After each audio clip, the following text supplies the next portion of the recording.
Well, welcome to a special edition of Valley Hoops Insider Podcast, the what we call the Voices of the Valley part of our website, where we talk to those writers, reporters, broadcasters that are covering your Missouri Valley and Ohio Valley Conference teams. And today we are super privileged to have the voice of the Racers with us, Jeff Bidwell. He's the radio voice of the Murray State Racers. Jeff, you guys are in the Cayman Islands. Is that like a great gig? Like you get there and you just like body surf for days and then drop into the gym and announce a game. Tell me about those kind of travels. Well, for most people, it's probably fun. You may not be able to tell where my white shirt ends and my skin starts. I am pigmentally challenged coming to a place like this, but the sunscreen, mafia down here in the Cayman Islands has gotten my money for sure. So it's been a great trip. You know, it's a working vacation, but more, the vacation part, maybe the first 48 hours, and then it's all business the last 3 or 4 days. We got here. Let's see. I guess we played. The days have run together at this point. We played last week at home on Tuesday. Drove to Nashville Wednesday because we had like a 5:30 flight Thursday into Cayman, and then they tried to have some some team bonding stuff Thursday, Friday. The guys went out and swam with the stingrays and stuff like that. But there were still practices on those days. Thought it was really fascinating in the best way to see these guys that, again, we were up at 3:45 wake up call Thursday. They came down here and they suited it up and went and practiced hard on Thursday. And I thought they were really dialed in. And that was great. And then, obviously games Sunday, Monday, Tuesday. So it's, again, the vacation's over. Now it's time to get to work, and hopefully we can get a win tonight after a disappointing Sunday night against Middle Tennessee. Yeah, we'll talk about the season in general, and a little bit later we're going to talk about some personal things related to you and all that's going on. People know that you're not only the voice of the Racers, but the host of Morning in the Valley, which is a spectacular asset to our league, and we'll talk more about those things in just a minute. Before we talk about last night's game, overall, your sense of where the Racers what the Racers have the opportunity to be this season. Talk about that in Ryan Miller's first year. You hear everything that Ryan Miller was bringing, and his pedigree and his resume and his just thoughts on the basketball world, and it's all fine and well, but it's all on paper in a lot of ways. And yep, you watch these guys in a practice gym through the summer, and you're like, all right, I kind of like what I'm seeing. And they went to the Bahamas and basically played, Division 5 schools. It was easy, but it was like, wow, this is fun if nothing else. What has jumped out to me is, here in the early, we've played 6 games at this point. This team can score with anybody. The scoring is not going to be the problem. They are, the program record is 90 points for an entire season. Yep, we're through 6 games. Yep, things are going to slow down once we get into conference play. But, I mean, they're averaging 94 a game. There's no non-D1 games sprinkled in there. They can score with anybody. But they're going to have to guard somebody, and that is going to be the question. And they're going to have to rebound, and that has chewed them up, and that's really cost them 2 games already so far. So that'll be the offensive metrics. Awesome. It's just the defensive side that is priority 1, 2, 10 right now for Ryan Miller and his staff. They're 4-2, and you mentioned they're averaging over 90 a game, but they're giving up almost 80.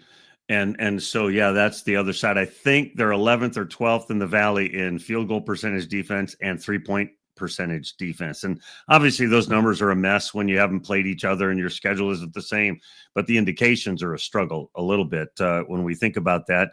You're in the Cayman Islands. You lose by 3 points to Middle Tennessee. And listen, I'm going to pull up this. I'm really fancy here today. Look at that. I brought up the Ken Pom rankings. And I learned how to do this because I watched your podcast. So thank you. And so proud of you. So you look right there. You see the Missouri Valley Conference is 10th in the Ken Pom as a conference. The 11th ranked Conference USA, the home of the Middle Tennessee squad that beat your team last night. So bad for the league, right? Not just bad for the Racers. Talk about that game. I listened to your ride home. Listen, one of the best things you can do, folks, if you care about Missouri Valley basketball or Racers basketball, is log into this thing and listen to the ride home with Jeff Bidwell after games. It's spectacular. And like last night, you were salty because they had lost and didn't rebound on the defensive end very well. Sometimes you're bragging, but it's raw and it's honest, and I love it. It's one of my favorite things to do. But 90-87 last night, score a bunch of points, give up a bunch, and you talked last night in particular about their inability to keep people off the offensive glass. Tell us a little bit about that.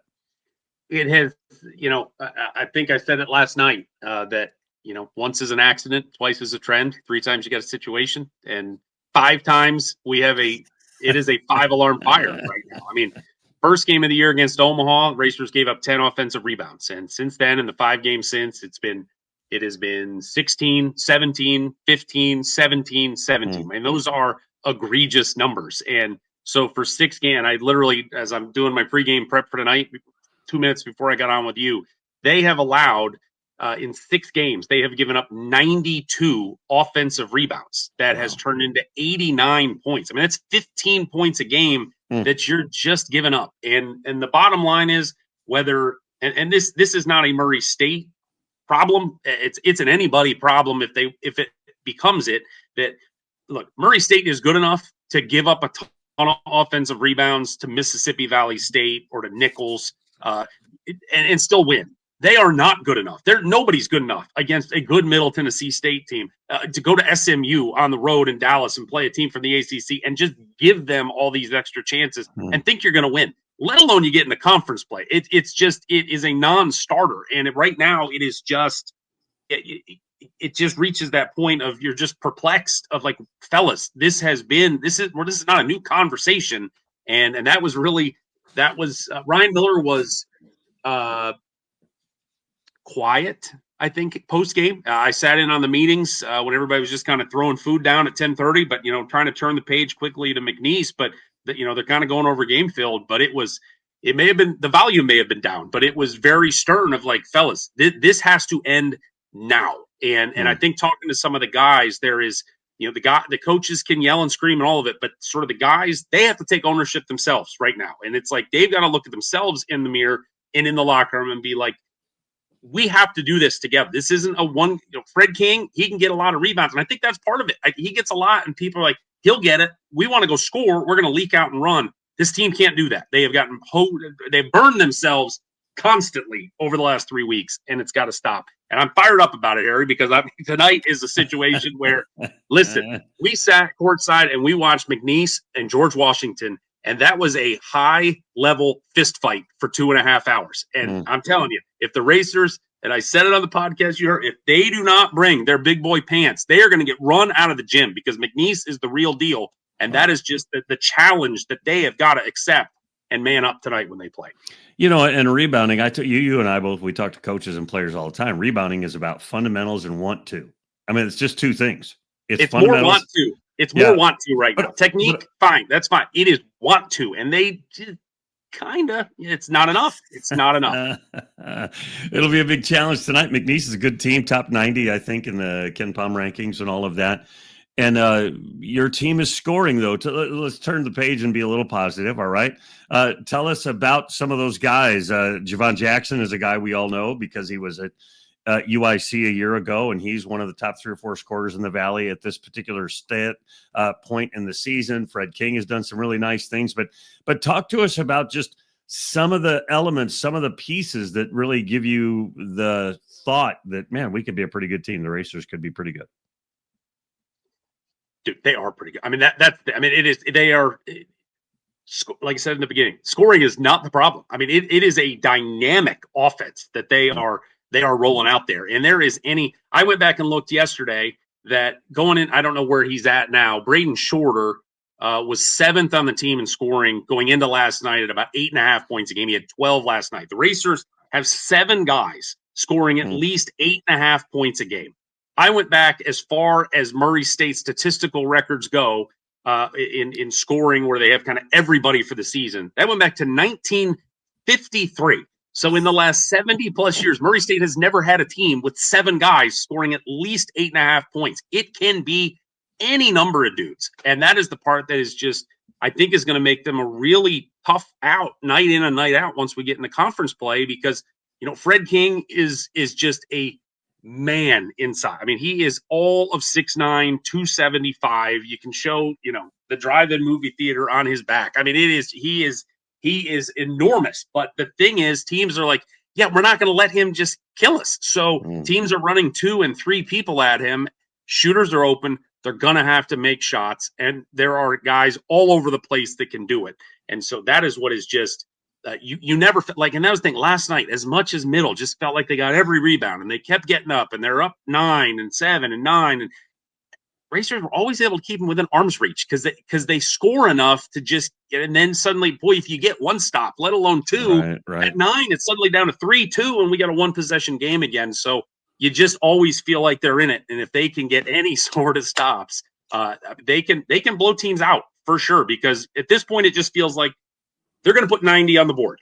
Can you get 92? And unfortunately for the Racers, a couple teams have, and that's bitten them. 4-2 is the record. And, one of the things I love about you is you're a bigger nerd than me to check out all those numbers. I love it. I dig into numbers like crazy, and then I hear somebody say, "Oh, well, I would did this." I'm like, they're better. They're a bigger nerd than me. I appreciate that a great deal. The 2 French guys, how are they adjusting? Tell us about them. Matisse Corbon, Ramon Doman, they have both been wonderful. And Doman has kind of been just a steady presence from an offensive standpoint. I mean, he gets like 12 every night. Just mark him down for 12. Not going to get 13. Probably not going to get less than 10. But it's just like he just goes. Corbon is a sneaky. I don't even want to say sneaky. He's a hell of an athlete. I mean, he's 6'6", and his first step, his ability to go. And we saw last night, it's like there's just get a little crack of daylight from the wing. He can one dribble it and just go dunk it at the rim. It is impressive. Doman is, I mean, he's the guy with all the draft hype coming in. Maybe a second round guy on draft boards already. I don't think that's anything ultimately we have to worry about this year. But you see it. I mean, you're just like, I mean, he's 6'9".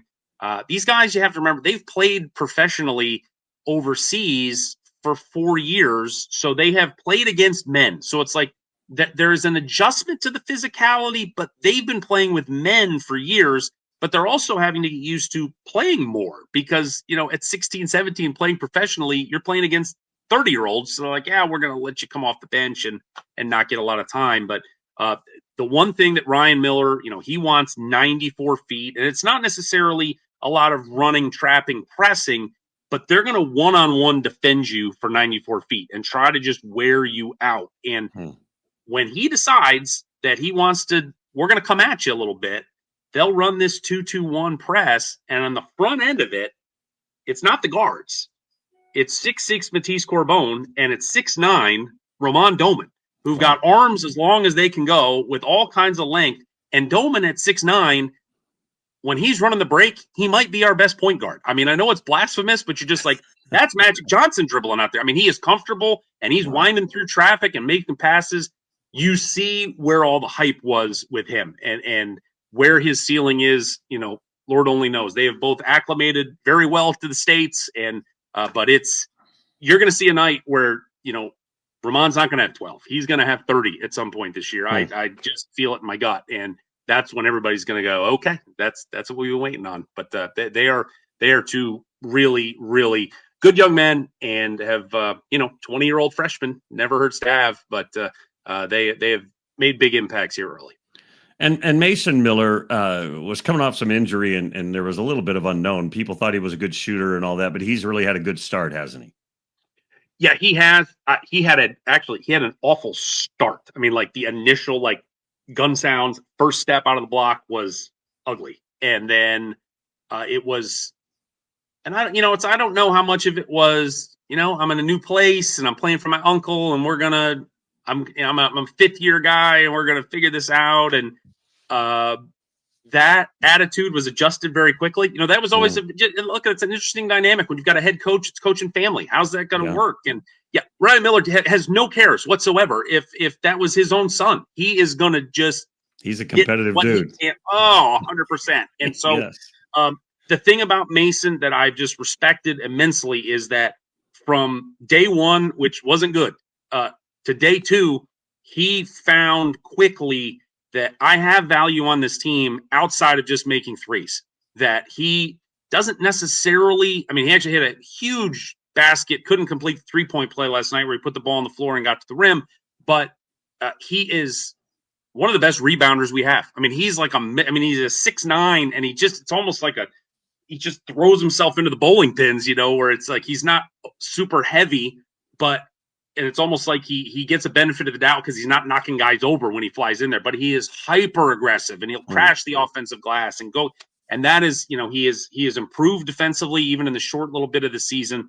He's been really helpful. Look, last year was a disaster for him. He'd come off a broken leg in the summer. I think he shot like 17% from three. A season after he was the best 3-point shooter in the Big East. He's 40% plus so far this year. Early, it was, he was going to take 8 or 9, 10 threes a game, through the exhibitions. I think even the first game against Omaha. And after that, it's like, I'm going to take 6, but he's going to make 3 and, go 2 for 5. And that the percentages have gone way up. His shot selection is better. And he has been, when you can run a 6'9" 3-man out there, you take that most days. I'm going to talk hoops one more time, and then we'll get into something a little bit more dynamic about what's going on with you. When I look at this particular graphic here, and the Missouri Valley Conference is the 10th team and the last team with a positive number. I don't know what any of these numbers mean. And we know I finally figured it out, but go ahead. And we know that they're not the net. But they factor into the net. And so a game like last night for Murray State to lose to a Conference USA team is double indemnity. Am I right? Or do they even care about that? Does it matter? No. All right. So this is this is a lot of trial and error figuring it out over a couple of years. But this is where I am, take it or leave it. So KenPom, their metrics are based on, there's some history built in, there's some predictive element rolled in, and then also what you have done so far this season. The net is simply, what have you done this season? Right. So when the net comes out here in a couple weeks and they finally reveal it, you're going to see a gap generally between KenPom and the net. But as the season goes on, those numbers get closer because the predictive element is gone. And it's like, this is just what we've done this year. So that's the method on that. The main things that I have found are if you can win at home or lose on the road, it's okay. Like it's fine. If you win on the road, that's awesome. And if you lose at home, that's the worst possible thing that can happen. Or like Illinois State yesterday, if you're going to win at home against a top 200 team in Coastal Carolina, hey, go blow their doors off and win by 50, and you're going to get this big boost. So that is where, look, it was essentially, Murray State was favored by a little bit. There wasn't much of a metric difference on a neutral floor against Middle Tennessee. They got dinged like 3 spots in KenPom. It really was no big deal. Meanwhile, Evansville, after the great win against Oregon State, they lose by 40 to Akron, and they drop 25 spots because, you can't lose by 40. That's the other part. So, I was stunned yesterday, and I think part of it was, look, SIU got a nice win. You have Illinois State winning by 50 in their game. Murray's loss didn't really affect anything. The Missouri Valley Conference, they made as big of, because I'm the nerd in all of this, that I track this stuff every day, excuse me, that the conference had their biggest one-day overall jump in this 1 through 10 ranking that they've had all season so far. So, look, 7 conferences got multi-bids last year, so that's, for me, the ultimate. We're chasing down the A10. Before we can get there, let's chase down the American, and then we'll worry about the West Coast. But the gap has closed considerably, and it is. But the Racers have 2 big opportunities tonight and tomorrow. McNeese and George Washington; those are top 100 opportunities. They're going to get Akron, who is like 55 in 3 weeks. I know. SIU plays UAB, that's a top 100. They're like 102 or something today. So the conference is just, they're waiting for a top 100 win. If we can get any of those, you're going to see that 167 continue to climb up. And it just has not, because haven't had a lot of good non-conference wins so far. So that is a long way around the block to say it's going to be hard to get 2 teams in this year. I think the best 3 weeks in hey, Northern Iowa, go be this year's Drake, go 29-2, whatever it may be, lose on Sunday in St. Louis, and we'll get 2 in, and everybody will be happy. But it's just hard. It's hard. It's when you don't get the chances to play those teams in the top 50, top 25. It's hard, and that's kind of where we are as a league. Nice win by UNI the other day against UC Irvine, and they've got some good games coming up as well. They've got a nice little schedule. Yep. You guys have McNeese tonight. I want to move along. There's some changes going on in Jeff Bidwell's life, and so tell us. You posted something on Twitter like, "Hey, I'm going to take a break from this, and I'm pausing that." Give us just kind of the personal update. When you and I talked away from all of that, I said, well, we need to have you on, let you just share the story. What's going on with Jeff Bidwell? Well, Jeff Bidwell, before he became the voice of the Racers, had spent 25 years in local television and 20 of them in West Kentucky, covering Murray State at the NBC affiliate there in Paducah. And, I retired from TV in 2022 to kind of go into the self-employed world, which included racerbasketball.com. And then, now I'm doing the voice of the Racers. And, I guess a glutton for punishment, or just something that I just love doing back in the spring, was like, hey, I want to, I think this league, there's a void of constant coverage in this league. And, it's not that anybody has to corner the market. And, you and I talked about it. It was like, I wasn't trying to step on anybody's toes with what you do, this great stuff at Valley Hoops Insider, but it's like, the more voices, the merrier. And I just wanted to cover it. And I thought it went well. And then lo and behold, kind of out of the blue, started this summer. There was some management retirements on the horizon at my old station. And I had an opportunity to go back and not do sports, because I would not ever do that again, because that's, I'm done with that. But it was an opportunity to be the news director and run the entire television news operation there at the station. And the way actually it works, I'm going to be in charge of 7 newspapers as well. So as part of the media company. So it's a giant job, and it is a job that I have really been excited about, and I was hoping I was going to get an opportunity to get. And after a couple of months and a couple of interviews and talks and this and that, had an opportunity and to get it. And I actually had an opportunity. Murray State gave me an opportunity as well to come aboard full time down there. I'm just a freelance employee doing radio, and it was I guess it's about 10 days ago that I'd known the Murray offer was kind of sitting there. I had to wait on the TV, got the TV offer, and it was just 72 of the longest hours of my life going back and forth. I think I made my mind up about 10 different times, and was 100% convinced I made the right decision. And then 15 minutes later, it would swing the other way. But in the end, I made the decision to do TV. So that's why Morning in the Valley had to take a pause. What I'll do with that, we'll see. This is a giant job, and the outside little hobbies are going to have to take a break for a little bit. But racerbasketball.com, that I've run since May 1st of 23, will shut down here at the end of the month, because I start my new job December 1st, and I'm going to get an opportunity to finish radio for the season for the Racers. I've got to miss a few games. It's not really, I guess probably best to say, frowned upon 6 weeks after taking a job to go to Iowa for 6 days to go do a couple basketball games at Drake and UNI. As much as I love our friends in Des Moines, so there's a couple road games I'm going to have to miss, but I'll be able to do all the home games, some selected road games, and then finish out the year. And then when this run hopefully ends in the Final Four, it'll all be. I'll be hanging it up as the voice of the Racers as well. So it is as I best described it, and I've said, these were 2 different jobs that were kind of connected, but were very different.